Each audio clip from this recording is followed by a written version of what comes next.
PSG ရဲ့ကြောက်စရာကောင်းတဲ့တိုက်စစ်ကိုဘလို့မှရှင်နိုင်စရာမရှိတဲ့မော်ဝင်စမ်းပြတဲ့တော်ဝင်ကဏ္ဍများအားလုံးပဲမင်္ဂလာပါကျွန်တော်ကတော့ကိုကာကြီးပါပွဲစဉ်တိုင်းရဲ့ပွဲကြော်သုံးသက်ချက် match analysis တွေကိုအသေးစိတ်ဆွေးနွေးခြင်းနဲ့ညီကိုတွေအတွက်သတင်းကောင်းတစ်ခုရှိပါတယ်ကျွန်တော်နဲ့အတူဘောလုံးမြင်ချင်းဖလှယ်ဖို့အတွက် AZZ15935 ဆိုတဲ့ Telegram group လေးကိုအရောက်လှမ်းခဲ့ဖို့ဖိတ်ခေါ်ပါရစေလင်းရှာမတွေ့တဲ့ညီကိုတွေအတွက် comment မှာ link လေးကိုချပေးထားပါတယ်ဗျ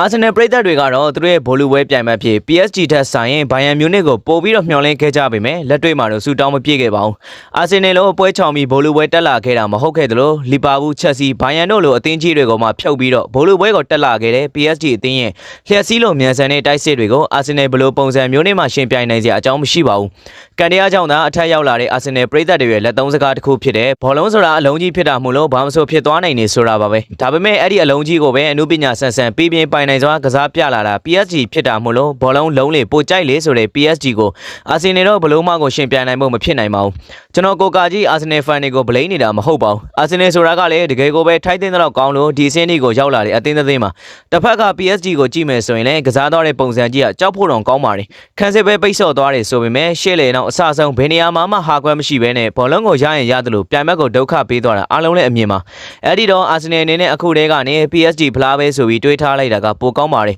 အရှုံးပေးခိုင်းနေဆိုတာတန်းအာဆင်နယ်နဲ့ PSG ဆိုတာဆင်းနေစိတ်လို့ဖြစ်နေတယ်ဆိုတာကိုသိစေချင်လို့ပါ